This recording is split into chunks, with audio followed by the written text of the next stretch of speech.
setting up wastewater management. So you've got a bilge, 4 sandbags there, no water on the backside, water pooling there.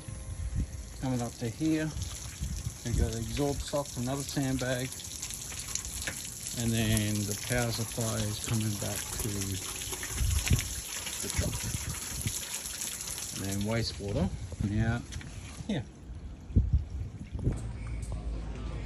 So what you need is one exhaust pad. You can cut them, but that'll be enough. And then pack of 10 sandbags. So $11.30. That one's $9.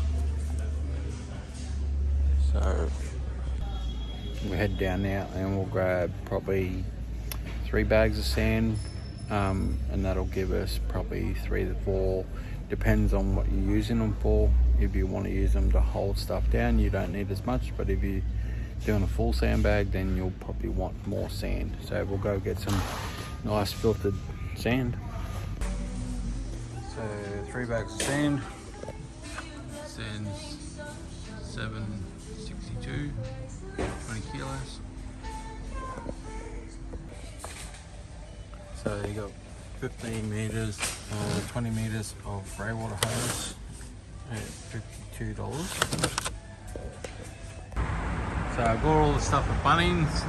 We're at Road Tech Marine and we're going to look at a bilge pump. Alright, so we've got bilge pump section. So pretty cheap, expensive, next level up, and then you got your automatics. So depends what you're doing, depends how much you want to spend. They do tend to break down because you get a lot of rubbish down your drains and stuff. So I'm going to try and teach you how to minimize that. But all you basically need is this little one here, $28.95. These ones here, 150, 200, and you don't really need them because they're 1100 GPM per hour, 500 GPM per hour. So you just got to work out how much water flow you got coming down.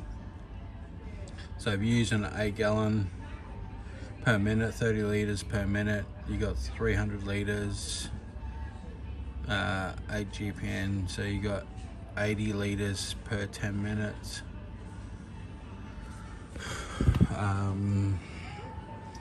What's that, 400 gallons per minute, roughly. So this one is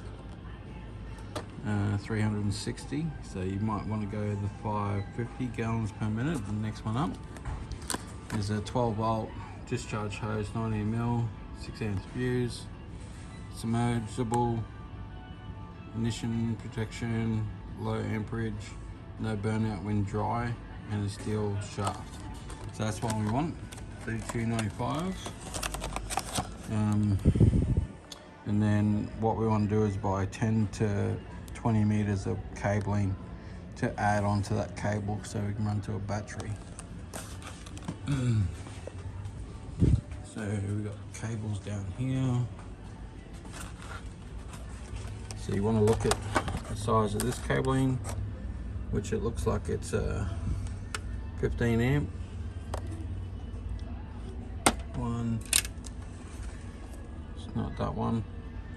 That one is 25 amp cabling. 25 amp cabling for $745 a meter. So if we buy 15 meters, we're looking roughly $100 in cabling plus the pump. So about 130 in the pump and that. And then you can run that out to your battery. Because you got to remember, when you run your cabling in length, you need to go the next size up in amperage. Like the 15 amps is probably going to be enough. We'll do that and run a test, but I reckon that'll be enough. So we can buy that in a 10 or a 15-minute roll, we might look at that. Alright, so we got a roll of 15 amp wire, double braid. It's got 2 core, so we can run it off the back of there, positive and negative.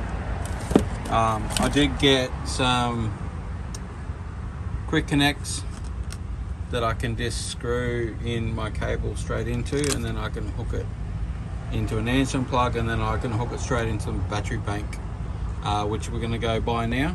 Because I'm doing a complete setup for you guys. So this one's cost $166 for this lot.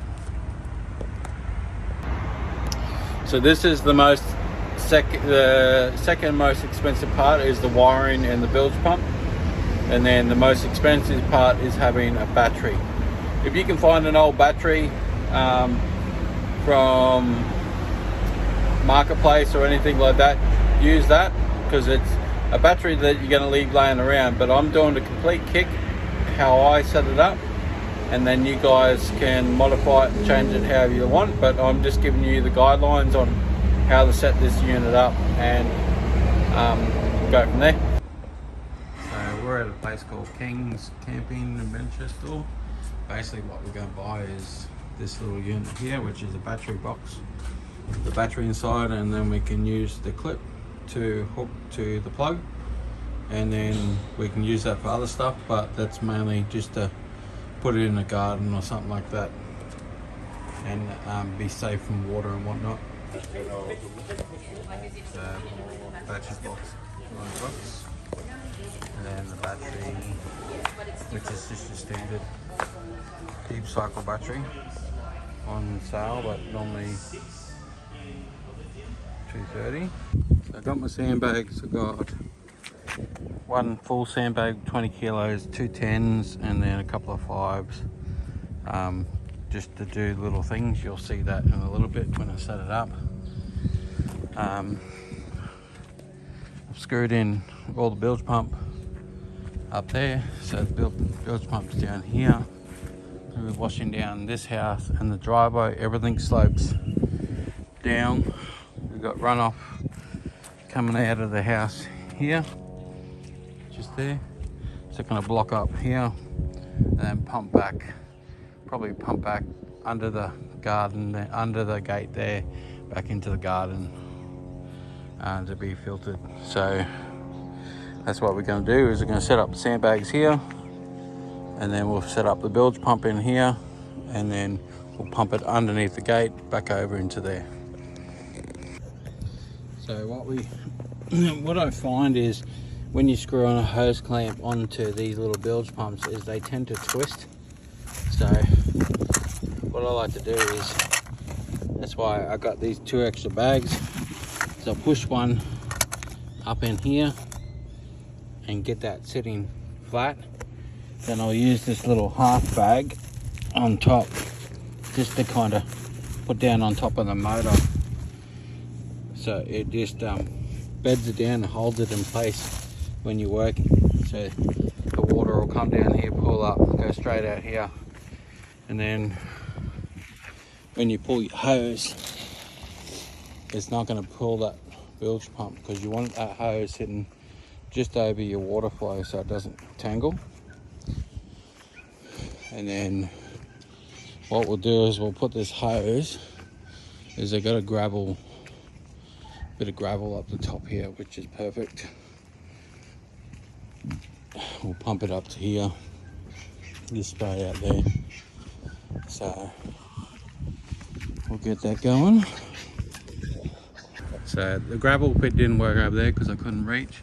So I've come through the fence here, back onto this gravel pit. So it's going to be perfect. What we'll do is we'll run a bit of water out and do a test. Setting up wastewater management. So you've got a bilge, 4 sandbags there. No water on the backside, water pooling there. Coming up to here, we've got the exhaust socks, another sandbag. And then the power supply is coming back to the truck. And then wastewater wastewater is coming out. Yeah.